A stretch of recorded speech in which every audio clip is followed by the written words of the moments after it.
think we'll start and people can just join when they want to. So welcome everyone, and thanks for joining us for our 5G for transportation session, where we're going to talk about everything 5G for transport and kind of how you can get involved and what we can do to support you going through this journey. I just want to introduce myself. So I am Poppy Dowell, head of 5G acceleration for Spring, working for a company called Wyra. And I'm joined today by Chris Holmes, who is the program director for transport at West Midlands 5G, and Nick Lavranos, 5G commercial and product lead for digital catapult. Hope I said your name there right, Nick. Nico, is it? Sorry, Nico. Before we get started, we've just got a really short video to play. West Midlands 5G is here to accelerate the opportunities that 5G will deliver to the mobility sector, helping the region get 5G transport ready. We're here to test, prove and scale new 5G services, with more than 70 transport-related use case ideas proposed so far. It's all about getting people from A to B across the West Midlands with the help of 5G technology. We're working to get the region's roads 5G transport ready. Designed in the 1900s, the region's roads are not geared for the future. We need a more intelligence-driven transport infrastructure. A 5G-enabled road will be able to detect all road users from bikes to buses. 5G cameras and sensors will identify speed, location and details of vehicles on any section of a road. This will be fed into intelligent systems to help control today's traffic. In tomorrow's world, this connection will extend to autonomous cars. But it's not all cameras and sensors. In a world where everything is connected, driving will become more efficient and safer. We're getting our rail networks 5G transport ready.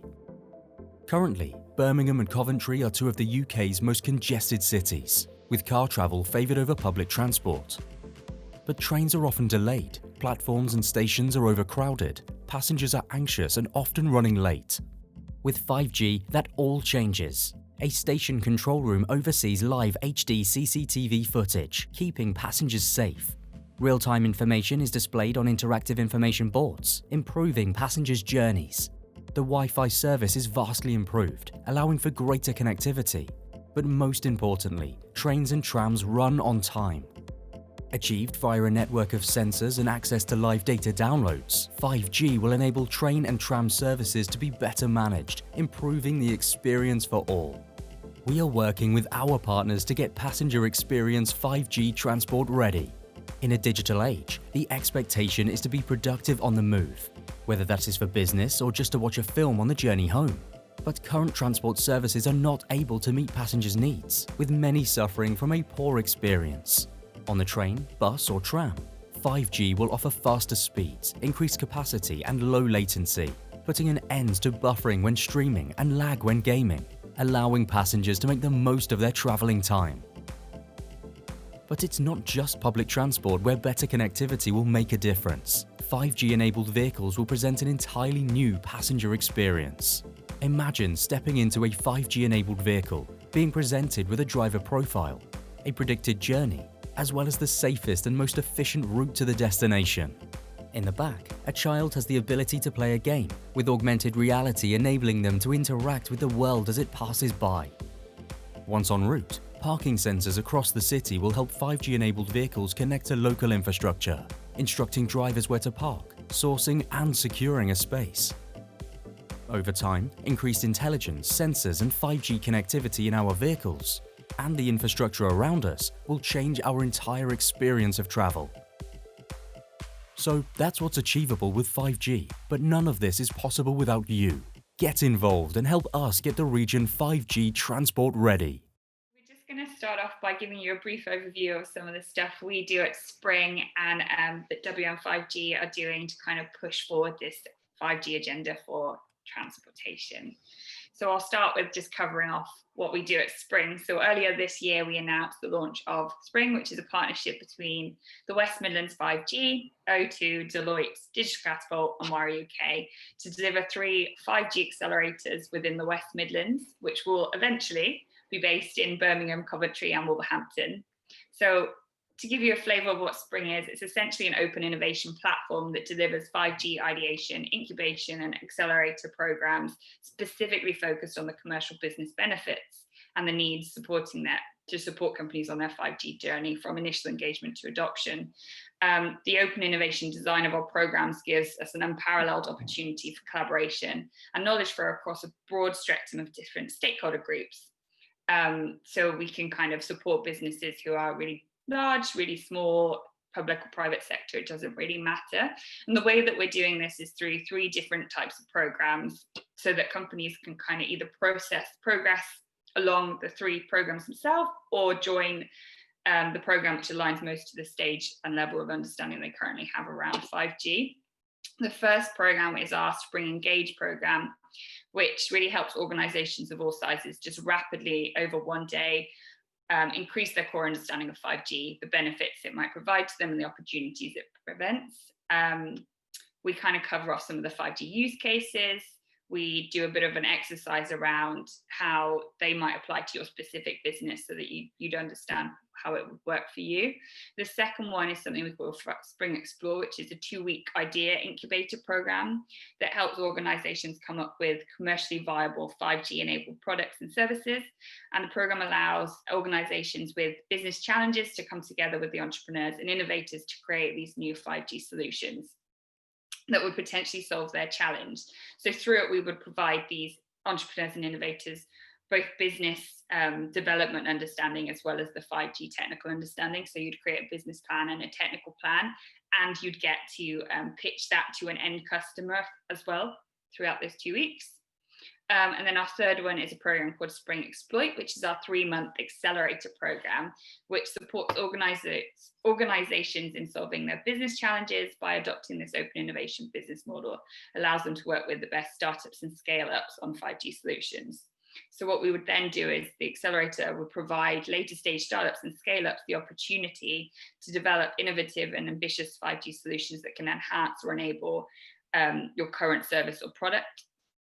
We do a tailored acceleration curriculum with our startups to give them access to the 5G testbed and our technical expertise, as well as the business support and coaches and mentors that we have available to you from the partners. And you also get loads of introductions to potential investors and customers throughout it. One of the ways we're doing this is using kind of a thematic approach to our programs so that we can really target the delivery and the focus and provide the most benefit to companies going through. So we have themes that include construction, manufacturing, health and well-being, cybersecurity, environmental, and obviously transport, which is a really heavy focus for us currently. And we're running programs on that kind of this year. So we have one of Explore program, which is at the end of November, which is specifically focused on some transport challenges that we see 5G can be instrumental in helping to solve. And equally, it features really heavily in our Green Innovation Acceleration program, which we announced very recently around kind of the low carbon initiative. I'm going to hand over now to Chris to talk a bit more in depth about some of the other work that WM5G is doing around 5G for transport. Okay, thanks Poppy, and good afternoon everybody. So my name's Chris Holmes. I'm leading the transport program in WM5G. So we're providing funding through grants to stimulate and support new developments and new products and services which are 5G enabled. So the transport program, we've got 3 main objectives, I guess, before I talk a little bit about the specifics of what we've done so far. So the 3 objectives are to help businesses to improve efficiency. So that could be of the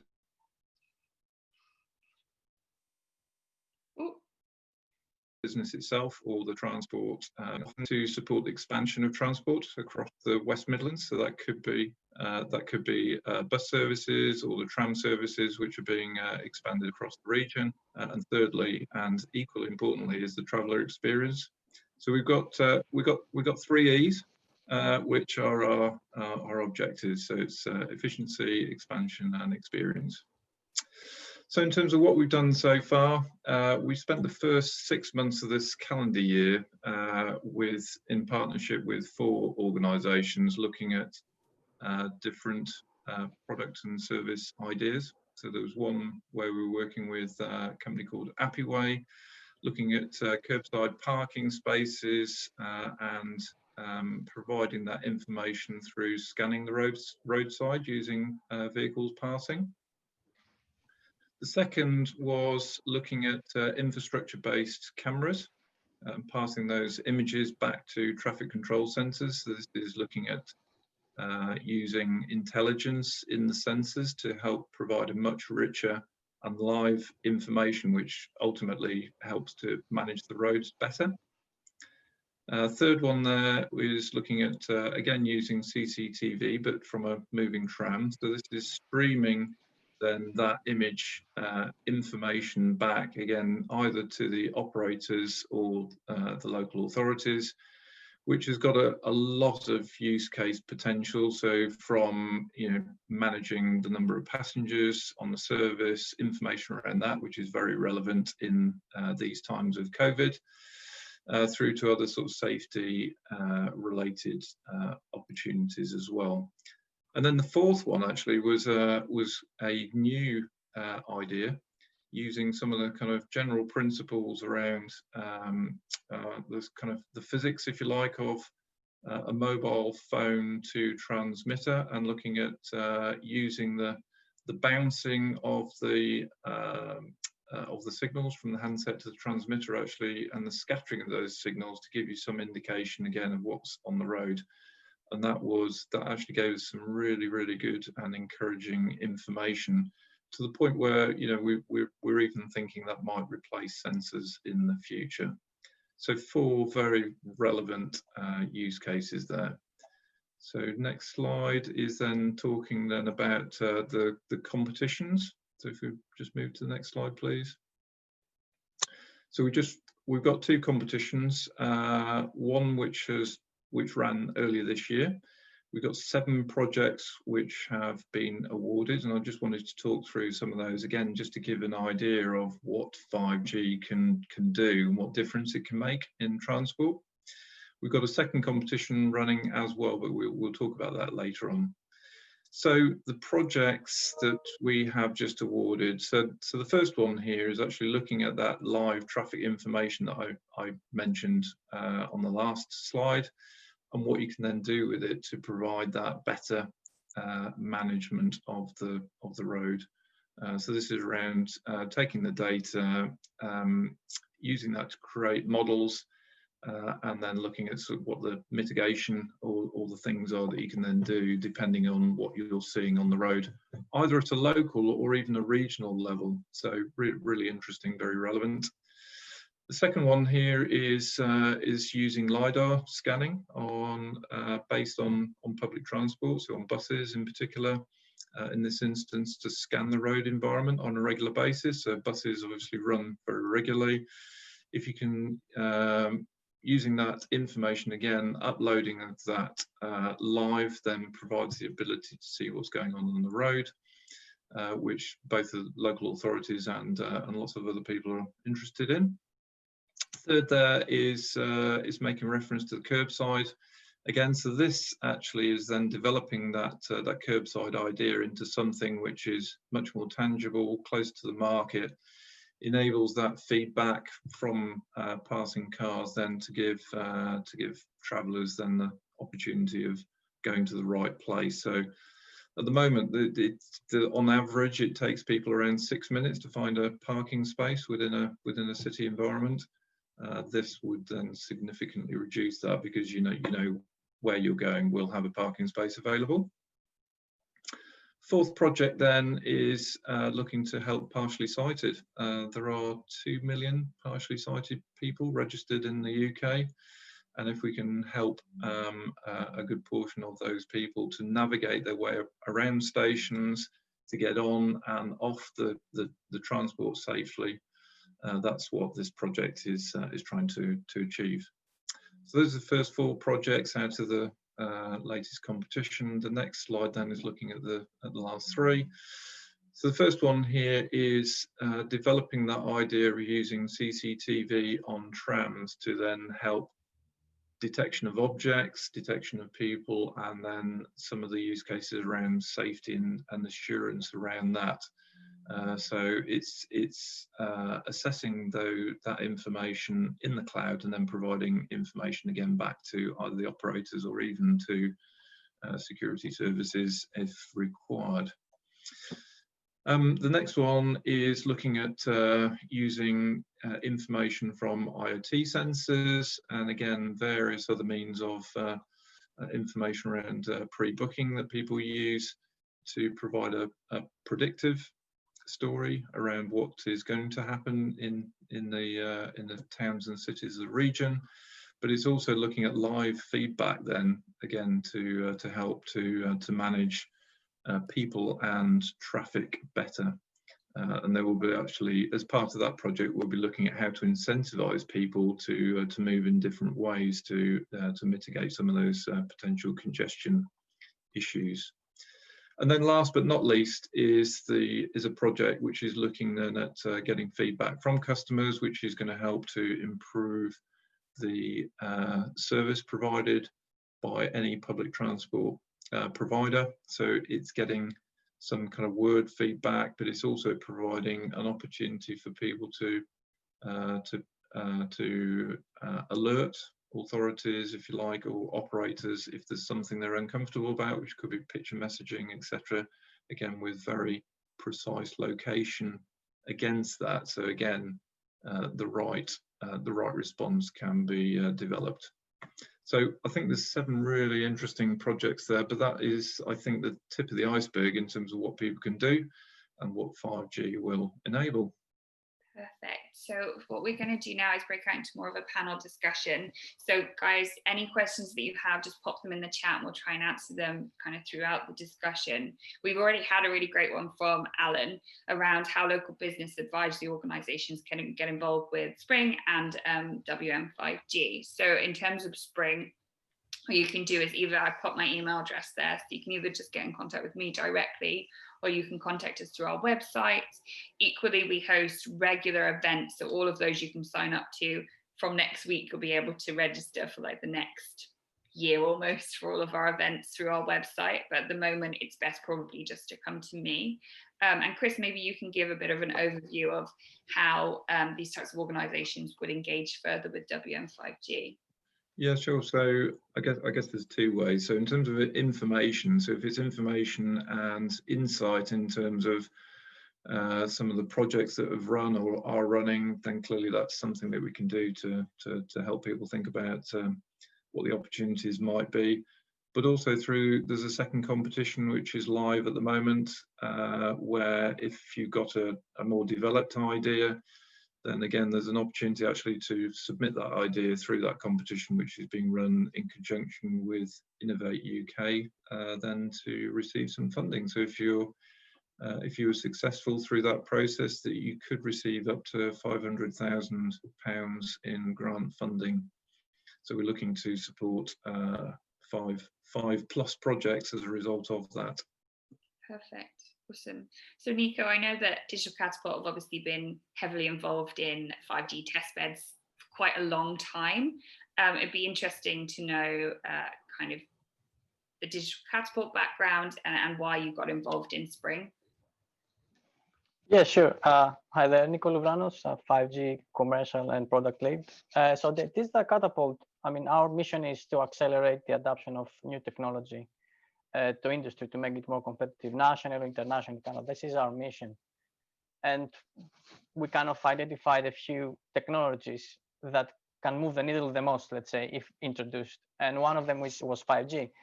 And therefore, we found ourselves, along with O2, where Deloitte, and WM5G, obviously, in a project where we do just that. We're behind with the technical authority and the designers essentially of all the testbeds for the Spring project.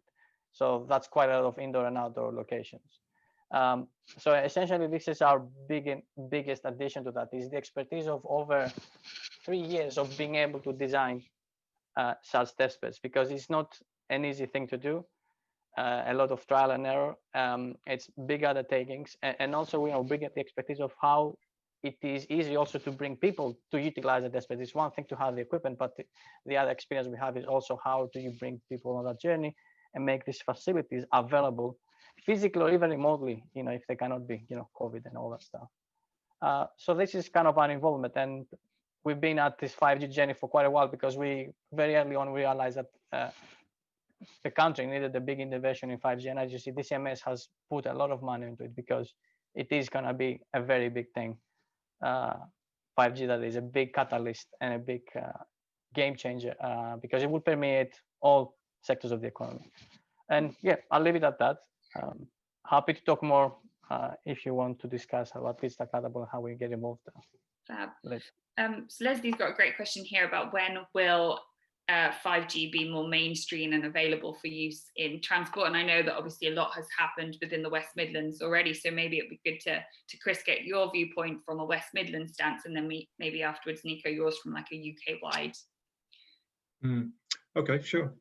So I guess the West Midlands it is the most connected 5G region in the UK. So there was a kind of recent study, I think in June, July, by an independent surveyor, which shows, I guess, the level of 5G we have. It's not across the whole region yet, but we have got it in most of our big towns and big cities. And it's around about 20% of the 4G sites have now been upgraded to 5G, and the momentum is growing around that. So in terms of the opportunity to develop and test within the region, and then have services which can then be deployed, then the West Midlands is a great place to do it. Perfect. And Nico, from a kind of UK-wide viewpoint? Yeah, UK-wide, I mean, as you know, operators are, like always, they have to invest heavily in getting kind of to the biggest hitters, which is the big urban areas first. This is the usual way they go about it. They have, they always announce that the next city being connected and the next city being connected. So all operators are on the bandwagon. Now, what you need, obviously, for let's say, countrywide deployments, it will take a bit longer. It's just natural from a time perspective, a resource perspective, and a priority perspective. But what's more relevant, and we can discuss later, is that for some of the transport applications, there will be some issues with coverage, and that's always the case. I mean, 5G won't necessarily solve the coverage problem, with a magic wand, but it has some capabilities to address it in a very different way, obviously. So yeah, I mean, should be with the next year. They should be all in. They're all already in full swing. At the moment, targeting mostly the consumer side, because when we say 5G, 4G, whatever, we always think of the public cellular network, but 5G is way beyond the public cellular network, if that makes sense. It might be worth mentioning as well, Poppy, that one of the teams within WM5G is actually looking at that coverage. In terms of, so what Nico is referring to there is very relevant in terms of that, the availability. So what you experience if you're walking around a town or city centre at the moment is sometimes that your signal will drop out, and that can be quite localised. So one of the things that we're trying to do is to give feedback to the operators exactly where those not spots are, so where that signal does drop out or isn't as good. And then as part of then the rollout across the region, then attention can be paid not just to upgrading what's already there, but actually providing more to get that better coverage. Amazing. It's great. I think there's also a quick addition. There's a flip side to issues with coverage. With 5G, you can also deploy your own private network. So maybe an authority wants to deploy their own infrastructure in their own area to control critical services. That way they kind of move away from the rollout plans of an operator and decide and choose their own path. And that's the same for industrial applications. So that's a quite big difference to the previous generations. Deployment plans are up to you, essentially, if you can spend the money. That's it.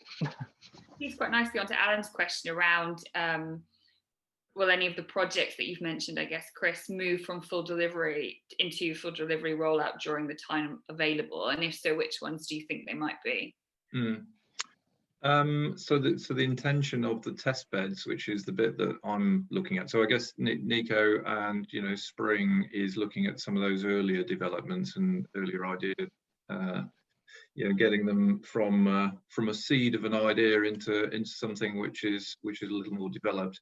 I guess I'm then taking that slightly more developed concept and then trialing it or helping organisations to trial that on a wider scale, which helps with the kind of robustness testing and development. So the intent is that those products at the end of the support that we give would be close to market. I wouldn't like to say in terms of which ones will make it into the marketplace, but we are trying to give as much help and support, both technically and from a business perspective, to give them the best opportunity of being successful. Because that's what the money is for. It's to help the businesses to develop and flourish and to provide services and products which then make a difference in transport. So it's in all of our interest to try and make that happen. But in terms of where my money lies, Helen, I wouldn't like to say. hopefully all of them. It's really worth saying as well. So the Spring program is the way we design each of our calls is in partnership with end customers, essentially, so that the challenge is going out. We know that there's a market at the end. There's no obligation for them to necessarily take the solution forward if it's not quite right for them, but it gives companies a head start in terms of the product. The 5G development they're doing is designed in mind of the customer so that they have an end market, essentially. Okay, so Leslie's asked, probably you mentioned how organizations get involved with Spring, but what are the costs? So for SMEs and startups, there is no cost. We do this in partnership with, like we said, the larger organizations. So for businesses like yourselves, it would be completely free. There's obviously costs on our side in running it, but apart from that, it's funded by the partners. So it's completely free for companies. I have a question here. So why is the transport sector so interested in 5G, and what's the real difference between what we could do with 4G and what we can now do with 5G? I guess I'll go to Nico. Yes. So, thanks a lot. So there are three things you need to consider to understand how 5G is different from 4G and why the transport sector is so interested. The first thing is that 5G has been designing to be the single global standard that could cater to all enterprise and consumer connectivity needs, right? That's just the big picture. But it had a very particular focus in taking machine communications to a performance level equivalent to industrial environments. So this is the big thing here. And what do we mean by that? Just to unpack it, it means being able to connect and control a huge number of the machines at very high speeds. I'm talking about 20 gigabits peak speeds have been mentioned, and do so very reliably and near real time, right? This is a big implication here for industrial applications and transport, because we're discussing about a wireless technology that has the capability of a wired one in an industrial environment. So it's pretty big. So the second bit is that 5G is cloud native. I don't know if you've heard the term. It means essentially you can deploy it on the cloud dynamically and easily scale it up and down as you do with cloud does. But the main thing is it's been designed as an open innovation platform. So this is something very important for developers that are considering how can I go and develop applications in cellular technology, which has insofar being a bit tricky. Now 5G has been designed with the mind that there's an open API where innovators and developers can go and develop their applications on top. And it allows them to develop them, maintain them, and release them in the same way they would do with web apps. So now suddenly you have a mobile standard that opens up its doors to a very wide community of developers. So the ecosystem just flourishes. Before you couldn't do that. So now you can have, as a developer, you can build ones and sell many without having to do bespoke integrations for every customer you encounter. And not only that, this is the kicker. So these open APIs for the first time allow you to access the underlying capabilities of 5G in a deterministic manner, meaning if you want a specific latency and bandwidth requirement or whatever it is, you have a very high chance of getting it consistently.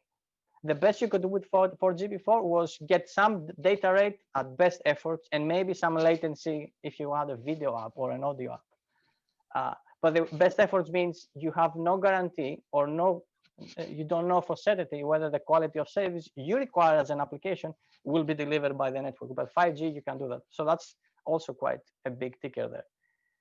And now, so for transport specifically, and why for transport is interested, there's a very robust roadmap for transport applications. Again, backed by this massive global standard, and they'll be designed around addressing the main issues and challenges that the transport sector is facing around safety, congestion, emissions, and efficiency, cost efficiency, which is quite big. And some of these features, you might have heard the term, vehicle to everything. I don't know if you heard this term, but that essentially implies a standard that allows vehicles to communicate between each other without needing the network intervention, vehicles talking to infrastructure like CCTV cameras, traffic lights, and vehicles also talking to pedestrians, which is something quite new. So you can have a car that can be warned in advance that there's a pedestrian about to cross on a blind corner. So the implications for that are huge in terms of safety around urban environments. And actually, if you see that roadmap, you go to the end and you see that you have an ecosystem where autonomous vehicles can start cooperating. So it's not just an autonomous vehicle minding around its business on the road, but actually it can coordinate automatically with other vehicles on the road. And and other bits and bobs, like edge computing, which allows for essentially all the processing to move away from the vehicle or other devices and be computed at closer to the edge. And other techniques that allow for, let's say, a moving train to be able to achieve higher speeds because you can focus the beam so tightly and narrowly and track moving objects in space as they go about, which is something you can do at its scale with 4G. So to summarize, because I don't want to keep going at this, but it's quite important, you have a global mobile standard with industrial grade machine capabilities that is designed as an open innovation platform and that has features tailored to the transport industry, right? So if you cannot get your appetite interested with something like that, then I don't know what. So, and I'll stop there. Amazing. So maybe Poppy, could I just add to that, because I think that was a great explanation. I guess having come from automotive, then I think perhaps to embellish slightly some of those use cases and examples of where connected cars can make a difference. So, well, first of all, do people realise that all new cars are inherently now connected? Because there is some of you've got the e-calls, so the emergency call and breakdown calls, which are now part of all new cars. So it's a relatively, and I use that term, I guess, slightly conservatively, it's a relatively small step then to add the extra comms required to do what Nico was talking about. So there is more investment required from car companies and people who make vehicles. However, what you can then do with that more reliable information. So it's about speed and it's about reliability, as Nico said. But you can do things like having traffic lights changing at an appropriate point, knowing what vehicles are approaching, for example. So there's a thing called green light speed advisory, which is something which has been trialed over quite an extended period of time, actually. So that's something that's really tangible. Obviously, things like platooning, which people have talked about again in the press over the last 2 or 3 years, is something which is enabled by that kind of communication, because you can have cars that are then intrinsically very close together, and the speed and braking control can happen a lot quicker than if there was a person sitting in the driving seat, because there are no delays involved, and the cars are always paying attention. Through to things like, if there's an ABS braking event, for example, so somebody has experienced a skid and maybe you get 2 or 3 of those events, then that could be set up as a geographically ring-fenced area which says, actually, for all cars approaching, be careful because that road is very slippy. So there's some kind of really tangible things which will improve road safety and congestion. And then I guess what I was mentioning as well before around things like the road sensing and parking, there are other services then available which could make quite a big difference, or will make quite a big difference when those products and services are then available for everyone to utilise. Nice. Got a question here from Ben, which is around the region and whether you guys are kind of at the ahead of the game when it comes to 5G for transport, or if there are learnings that you can take from other UK initiatives or other countries when it comes to realising the tangible transport solutions that use 5G. Well, maybe I can start to have a go at that. I think so. We are with the trialling and some of the initiatives that have happened in the UK and what we're now trying to do around 5G. I would say we are, amongst the leaders, if you like. We're working with a lot of organisations who have got national or international presence. So we're very much out there. We are paying attention to what else is happening both across the UK and elsewhere. But I would say some of these trials and products which are being developed here are kind of setting the groundwork for the future, and are definitely sort of leading the charge in many areas. I have a question about, you say a use case around the platooning. So I know that a lot has been done around trials for platooning already. What's the real difference that 5G would make to that, as opposed to some of these 4G trials that are happening around platooning? Well, 4G wouldn't support platooning because it doesn't provide the latency and security required to operate in that manner. So the only other technology that could offer that kind of support is a thing called DSRC, so dedicated short range communication. But that's a Wi-Fi style comms. It requires slightly different hardware. It does work in a very similarly high speed way and secure way, but I guess from an automotive point of view, I guess nobody really wants to support two different technologies. So it's about what 5G can then, what else can 5G offer, which the services that go with 5G are quite varied. So from personal use through to transport and lots of other things. So I'd say that 5G is really a very attractive option now, and it's just a question of the different countries and commercial organisations getting behind it as they see it starting to work in anger. Perfect. So I mentioned earlier around our call for our Green Innovation Challenge. So I've got a question here for Nico. Can 5G support the government's goal to get to zero emissions, and if so, how? Yeah, so this goes back to addressing one of the big issues with any transport mean, which is you have road congestions, you have people waiting around, a lot of wasted time. So it's almost like a holistic way of solving a problem. So it's just the one thing that 5G can do, is that ability to be a platform where different transport systems can take vast amounts of data and allow either to have automated decisions of traffic can flow better, or even human intervention to control how events happen on the road or on the rail, make the case for reduction in emissions. And for example, Chris mentioned about platooning. Platooning essentially means you have cars, or even, there's first trial with lorries, because freight is the biggest, let's say, interested party, because that's part of their cost base. They need to reduce how much fuel they burn when they transport.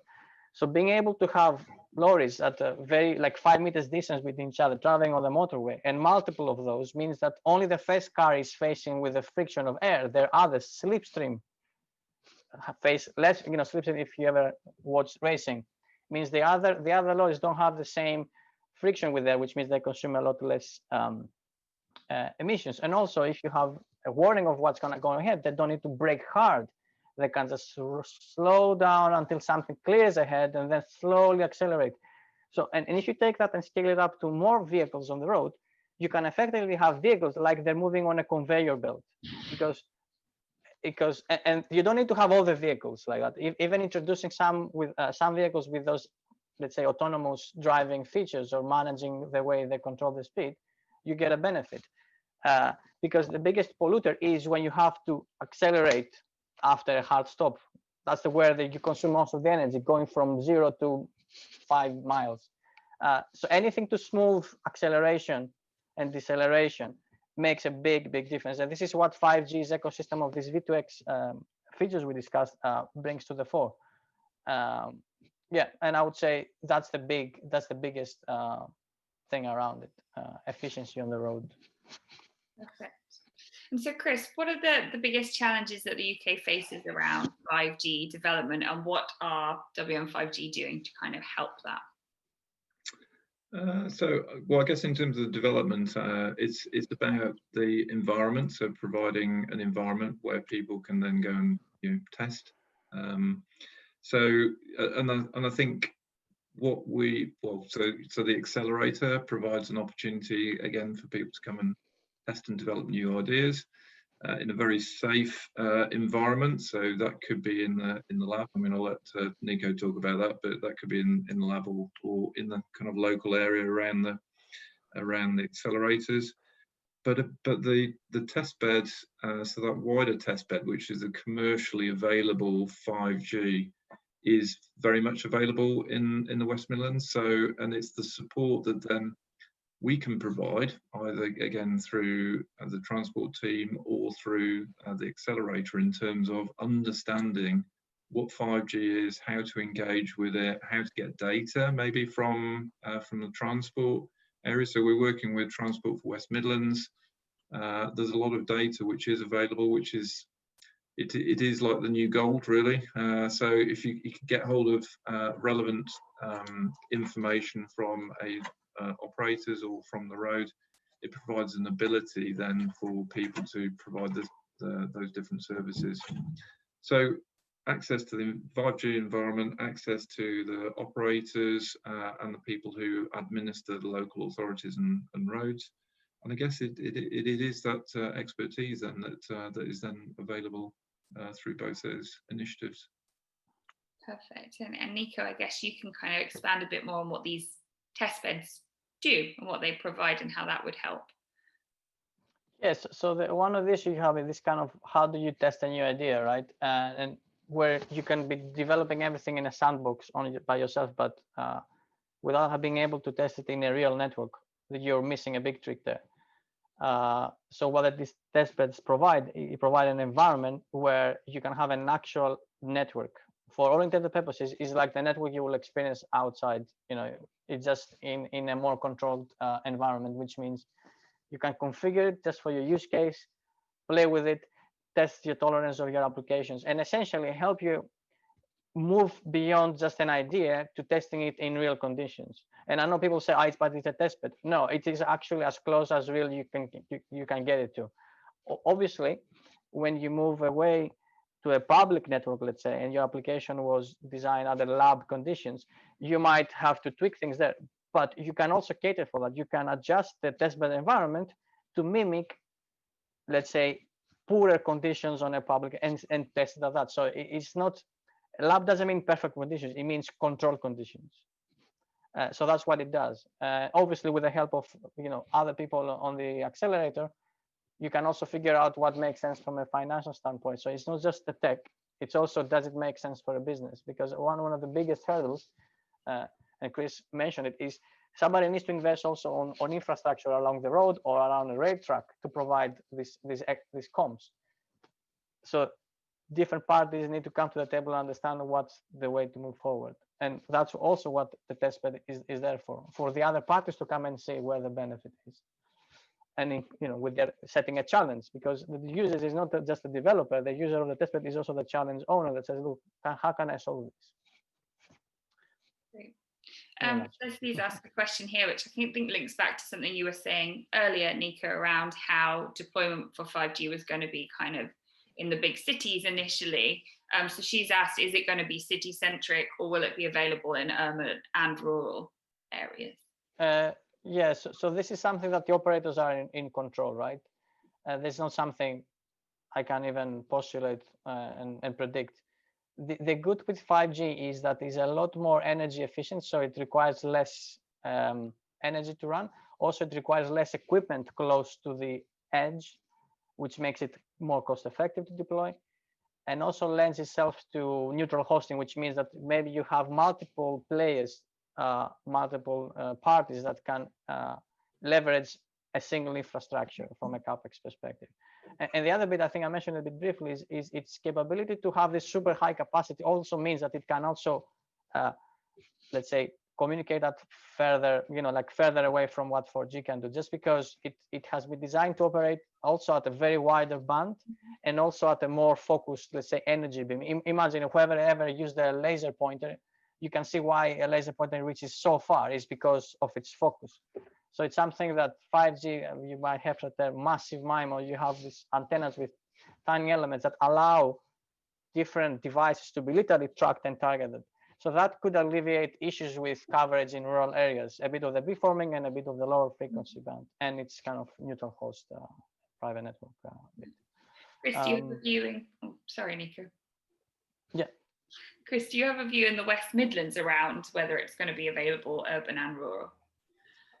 Well, I think as Nico said, it's difficult to tell exactly what the rollout is going to be, but the operators are focused on the urban environments primarily because obviously the density of people, the connection is then available to more people more quickly.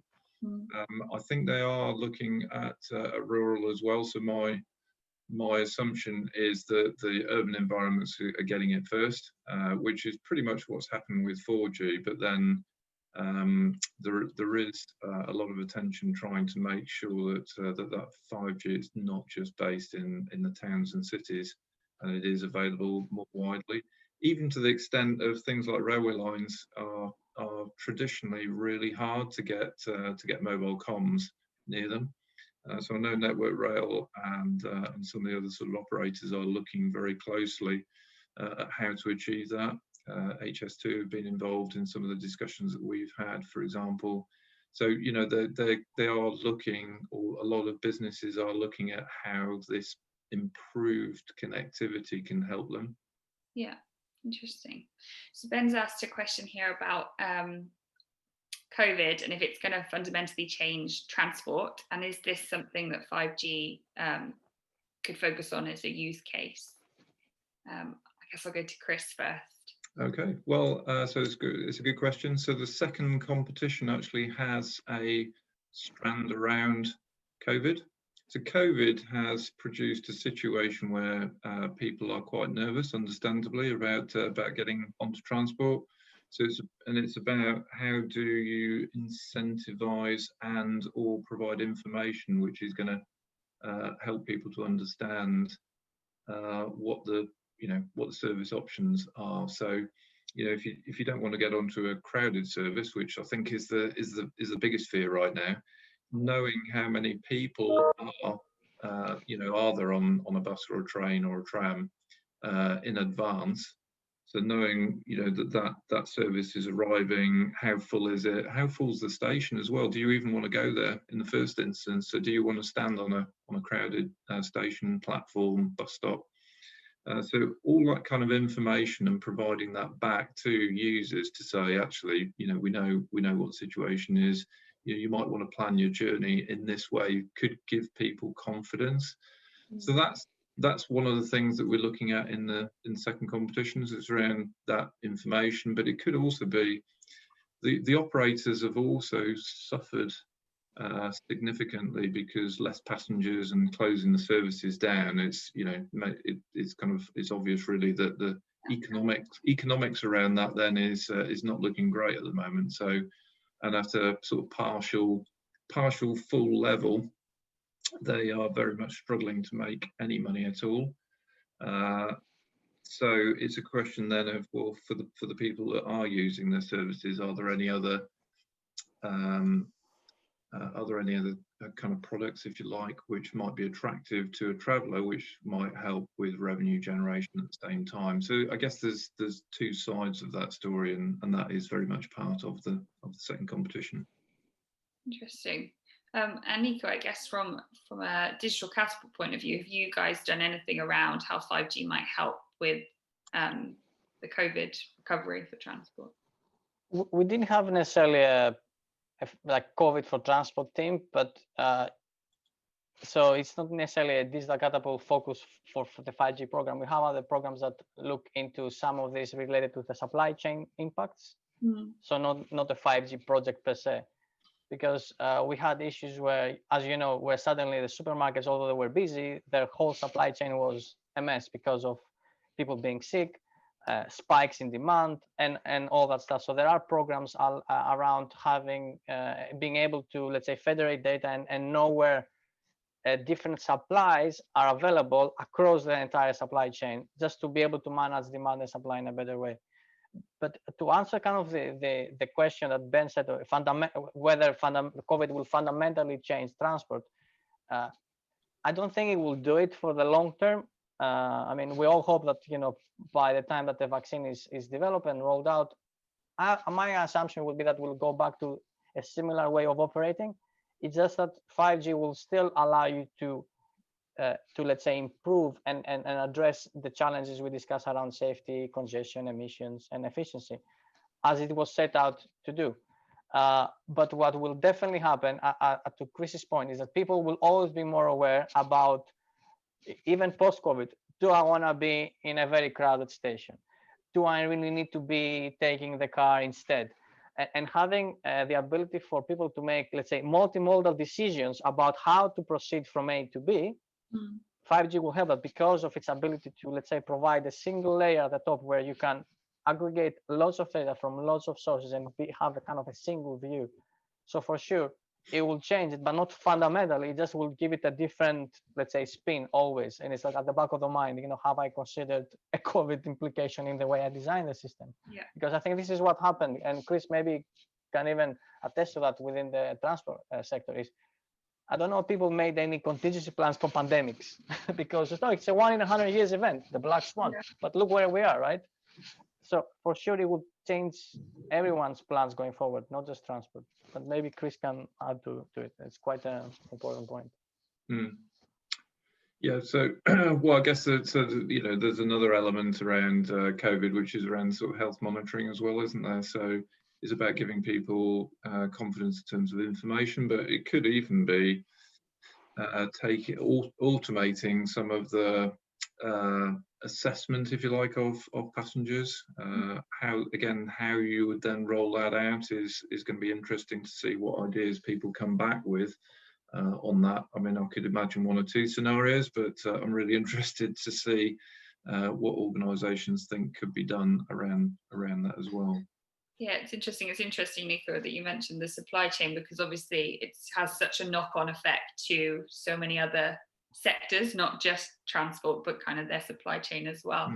I guess, Chris, is there something that WM5G is doing to help these supply chains, or to look into how 5G could help there? Well, so I guess one of the things that we've been doing through the conversations that we've had is actually a bit of matchmaking. Which is so where people have got ideas, but they need, quite often in today's world, you're kind of relying on either information or kind of other aspects to support your product. So it's about making those connections between different organisations, and that's part of what we've been doing actually. And I see that's a service that even Accelerator could offer in those very early stages. Is providing that kind of, the advisory, but it's also the pointing organisations at each other, because that can be really, really beneficial, because you don't always know what else is out there that you could benefit from, and that's what we found in our short existence. Yeah, definitely. And that leads quite nicely on to my last question, which is around how can startups and scale-ups, or how should startups and scale-ups get involved in this? you've mentioned, obviously, Chris, you do matchmaking. So just be interesting to know, is that just for corporates or just for large scale organizations, or how would SMEs and scale ups and startups get involved? So shall I go first? I guess so. So for me, we aren't.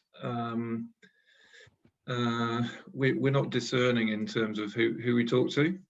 So it's, you know, anybody who wants any advice. It doesn't matter if you know, just a single trader through to, you know, multinational companies. It's about the idea that counts, because, you know, the idea, somebody's idea today could be massive in a relatively short period of time these days, especially with with digital. You know, there's so much you can do so quickly. So yeah, it could be any range of different organisations that we would engage with, and even through to those the competitions that I mentioned. So the funding does have to be for consortiums, actually. So it does have to be for multiple organisations collaborating with each other to qualify for that funding, which I think is a little different actually to the accelerator. Absolutely. And Nico? Yes, I would say, you know, because part of the, let's say, the issue in anything to do with a large enterprise. So, I mean, why kind of, let's say, the catapult exists is because there's a market failure between a large enterprise wants to develop an innovative solution, but don't want to risk the capital, and a startup that has great ideas but don't have the resources to even test them, right? So that's where Spring is in the middle, like other interventions, like the catapults do, is to actually bridge that gap. And the big value add for the innovators is that they have a nimbleness and focus, almost like a single-minded focus to solve a problem, where big enterprises, they don't have neither nimbleness nor the focus sometimes, just because they're trying to do too many things. So I would say to all startups out there, for sure, they should be seeking partnerships within Spring and the rest of the community there, because we also don't know who else is out there with the skill set that is required, right? And that's the whole point of this. It's a platform for different parties to come and mutually explore. Yeah, and that's the whole point of this. So yeah. Perfect. Amazing. So this is my prompt to start wrapping up. So I guess, like, guys, if you could just share a final thought on why companies should get involved in this, or how 5G can support the transport system. So we'll start with you, Chris. Well, I hope you got some indication in terms of what sort, you know, the extent that that transport would welcome your input, and the opportunities that 5G offers. I think so. It's just come and talk to us if you want to explore any ideas. Please talk to us. The competitions are there for you if you've got some more developed ideas. So please come forward with ideas for the second competition. But again, if you want to know more about some of the other projects that have run or are running, again, please just come and talk to us. Perfect. Nico? Yeah, so I would double Chris's point. Is like, this is a call for action for people that want to get involved. There is funding in place. As we said, you don't have to pay to play, but, you know, you pay in kind by your participation. But, you know, 5G is a completely different game when it comes to developing applications. So I would say developers that have expertise in developing applications on a different platform, for the first time, they can actually do the same in 5G. So something that maybe made them shy away in the past from, but now it's there for the picking, because it's as easy as any other API development tool they've used in the past. So yeah, I would say get involved. And for the big guys out there, you know, same thing. There's the opportunity to solve problems you have outside your own four walls, let's say, and look to the community outside, and the expertise and passion and creativity that exists within the region and beyond, obviously. Perfect. So guys, we've just got a quick survey. If you guys could fill this out for us and give feedback on the session and anything else that you would want to maybe hear about next time if we do a follow-up one. And also you can sign up to the newsletter, which I believe is in the chat. And if you want to hear more about Spring's events and when we're putting them on, if you register on the spring.org website, you'll get told every time a new program comes up that you can register and apply to. And I've put my email address as well in the chat, so please get in contact with me. And thank you so much, everyone, for listening.